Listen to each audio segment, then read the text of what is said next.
परिवार में एक शादी समारोह का कार्यक्रम चल रहा था। बड़े धूमधाम से सभी लोग वहां पर आए हुए थे, मेहमान लोग आए हुए थे।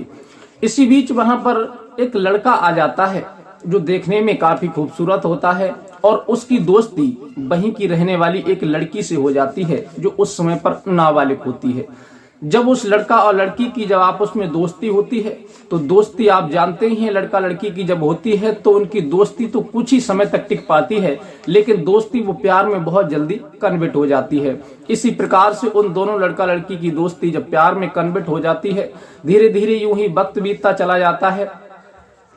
एक दिन वो लड़की अपने घर वालों से कहती है कि मैं उस लड़के से प्यार करती हूँ, जिसके बारे में सुन करके उस लड़की के पिता को इतना गुस्सा आ जाता है और फिर वो इस बात को बर्दाश्त नहीं कर पाता और शाम के वक्त जब लौट करके वो काम से आता है तो अपनी बेटी को पकड़ करके कमरे के अंदर ले जाता है और फिर वह ऐसी घटना को अंजाम देता है, सुनने वालों की भी रूह कांप जाती है। देखने वाले लोग परेशान हो जाते हैं, सोचने पर मजबूर हो जाते हैं कि आखिर एक पिता अपनी जवान बेटी के साथ ऐसा कैसे कर सकता है। आखिर उस पिता ने अपनी बेटी के साथ ऐसा कौन सा काम किया था जिसे सुनकर के पुलिस भी हैरान रह गई थी। तो आइए जान लेते हैं कि आखिर एक पिता अपनी बेटी के साथ किस हद तक गुजर सकता है।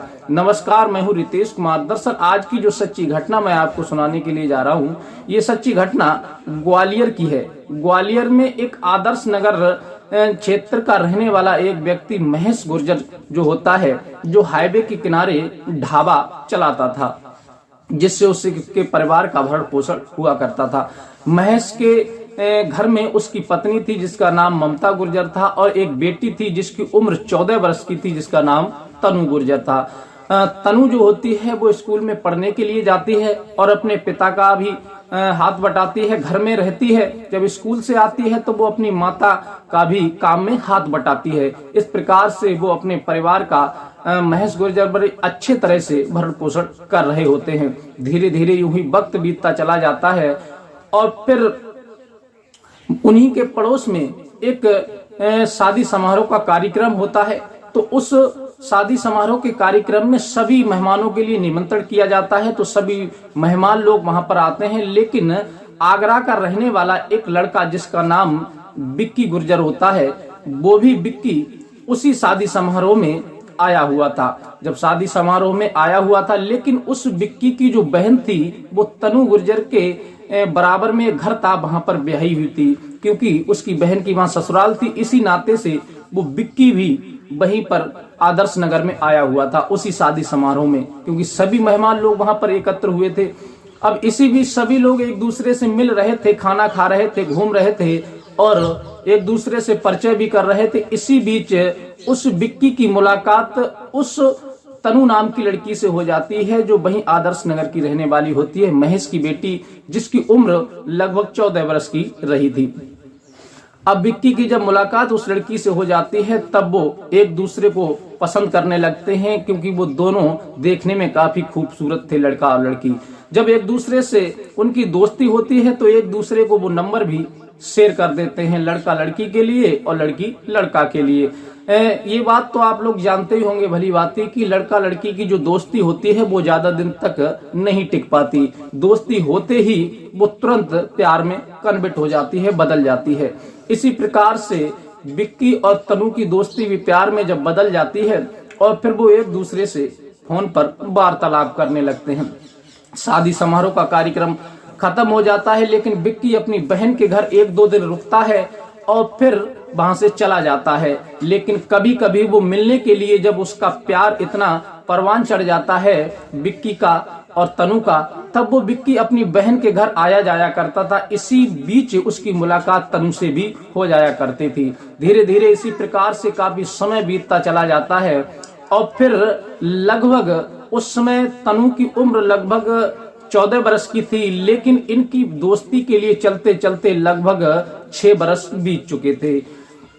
जब 6 बरस बीत जाते हैं तब एक दिन तनु अपने पिता महेश से कहती है कि पिताजी, मैं जो आगरा का रहने वाला लड़का है बिक्की, वो मुझे काफी अच्छा लगता है, मैं उसके साथ शादी करना चाहती हूँ। ये बात जब महेश गुर्जर सुनते हैं तो पहले तो वो गर्मा जाते हैं, लेकिन बाद में विचार करते हैं चलो कोई बात नहीं, बिरादर का लड़का है, कास्ट भी मिलती है, गोत्र भी मिलता है, तो चलो कर देते हैं, कोई दिक्कत नहीं।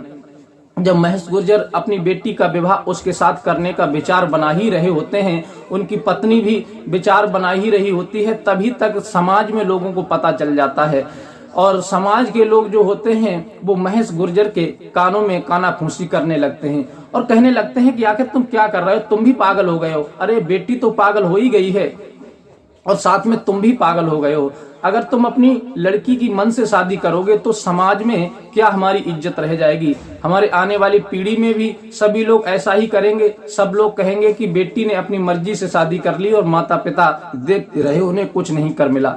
ये बात जब वो सुनता है तो उसे भी बड़ा अजीब लगता है और फिर उसका दिमाग घूम जाता है। लेकिन फिर वो घर आता है और अपनी बेटी से कहता है कि बेटी देखो, हम तुम्हारी शादी के लिए राजी तो थे, लेकिन समाज में इतनी बेइज्जती हो रही है, इतनी बदनामी हो रही है, इसलिए हम उस लड़के से तुम्हारा विवाह नहीं कर सकते। लेकिन जो तनु होती है, जिसकी उम्र लगभग 20 वर्ष की हो चुकी थी, क्योंकि उनके रिलेशन के लिए तनु और विक्की के रिलेशन को 6 वर्ष हो गए थे। अब जब वो मना करता है महेश, तब वो कहती है नहीं पिताजी, मैं शादी करूंगी तो उसी लड़के से करूंगी और किसी के साथ शादी नहीं कर सकती।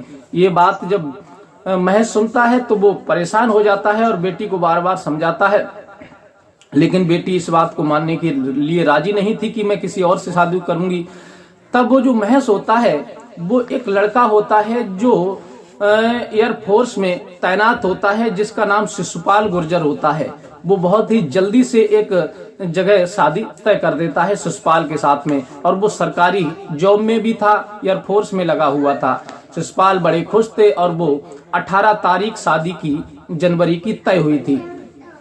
जब 18 जनवरी की मतलब शादी तय हुई थी, इसी बीच बड़ी घर में तैयारियां चल रही थी। सभी लोगों को पता लगता है कि चलो तनु की शादी 18 जनवरी के लिए हो जाएगी, तो सभी लोग बड़े खुश होते हैं और फिर घर में तैयारियां चलने लगती हैं।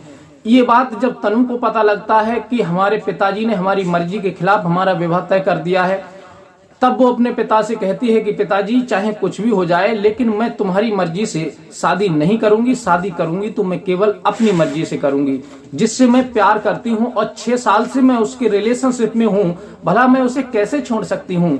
और फिर इसमें रही बात बदनामी की, तो बदनामी कहाँ से आ गई, वो हमारी जात का है, हमारा गोत्र मिलता है और रिश्ते में भी रिलेशन में भी है, तो फिर इसमें बदनामी की क्या बात है।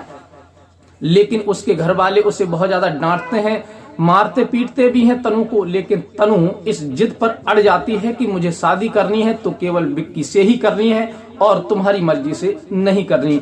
इसी बात को लेकर के विवाद आगे बढ़ जाता है और फिर उसके जो पिता होते हैं महेश गुर्जर, वो तनु के लिए मारने पीटने लगते हैं, प्रताड़ित करने लगते हैं, टॉर्चर करने लगते हैं, लेकिन तनु अपनी जिद से हटती नहीं है, वो जिद पर अड़ी रहती है। धीरे धीरे यूं ही वक्त बीतता चला जाता है। जब उसे लगता है तनु को कि हमारा विवाह अब हमारे घर वाले हमारे प्रेमी से नहीं होने देंगे, नहीं करेंगे, इन्होंने दूसरी जगह शादी तय कर दी है, हमारी बारात आने वाली है नजदीक में, तब वो एक वीडियो बनाती है अपने फोन से और पूरा ब्यौरा देती है कि मैं ग्वालियर के आदर्श नगर की रहने वाली हूँ, मेरा नाम तनु है और मेरे पिता जो हैं वो महेश गुर्जर हैं और मैं 6 साल से आगरा के रहने वाले एक लड़के के साथ में रिलेशनशिप में हूँ। मैं उसे पसंद करती हूँ, प्यार करती हूँ, मैं उससे शादी करना चाहती हूँ, लेकिन मेरे परिवार वाले पहले शादी के लिए मान गए थे, लेकिन अब मेरे परिवार वाले तुरंत से बदल गए हैं और वो मेरा विवाह अपनी मर्जी से दूसरी जगह करना चाहते हैं और मेरा विवाह मेरी मर्जी से नहीं कर रहे हैं। इस बात को लेकर के मैं बहुत ज्यादा परेशान हूँ। मेरे घर वाले मुझे मानसिक रूप से, आर्थिक रूप से, शारीरिक रूप से प्रताड़ित करते हैं, मुझे तंग करते हैं, बहुत ज्यादा टॉर्चर करते हैं, लेकिन मैं बहुत ज्यादा परेशान हूँ। अगर भविष्य में मेरे साथ कुछ होता भी है तो इसके जिम्मेदार केवल मेरे घर वाले होंगे। ये बात जब वो उस वीडियो में कहकर के सोशल मीडिया पर वायरल कर देती है, वो वीडियो बहुत ही जोर शोर से वायरल होती है और फिर चारों तरफ सोशल मीडिया पर वो वीडियो वायरल हो जाती है, बड़े बड़े आला अधिकारियों तक पहुंच जाती है। हर गांव के व्यक्ति को इस बारे में पता लग जाता है कि महेश की बेटी अपनी मर्जी से शादी करना चाहती है, लेकिन महेश उसकी बात को नहीं मानता। तो वीडियो बना करके इनकी बेटी ने सोशल मीडिया पर अपलोड कर दी है। जब इसकी जानकारी कुछ गांव के लोग महेश को देते हैं कि भाई तुम्हारी बेटी ने तो एक वीडियो बना करके सोशल मीडिया पर अपलोड की है और वो अपनी जान की मतलब जिम्मेदार आपको ठहरा रही है, वो जहां शादी करना चाहती है वहां आप नहीं कर रहे हैं। ये बात जब महेश गुर्जर सुनता है तो बड़ा परेशान हो जाता है, उससे गुस्से से तनमदा जाता है और फिर वो शाम के वक्त जब घर आता है तो अपनी बेटी से बहुत ज्यादा गाली गलौज करने लगता है, मारने पीटने लगता है, उसे प्रताड़ित करने लगता है और फिर उसे कमरे में खींच करके ले जाता है और उसे समझाने का भी प्रयास करता है। बताया तो ये जाता है कि मंगलवार के लिए रात 8 बजे पुलिस उस वीडियो को देख करके महेश गुर्जर को और उसके परिवार को और उस लड़की को समझाने भी आए थे कि देखो विवाद मत करो, ये कोई फायदा नहीं है, लड़की की मर्जी है वहां शादी कर दो और लड़की मान जाए तो तुम अपनी मर्जी से शादी कर दो, लेकिन इसमें विवाद आगे बढ़ाने की कोई जरूरत नहीं है। लेकिन पुलिस मंगलवार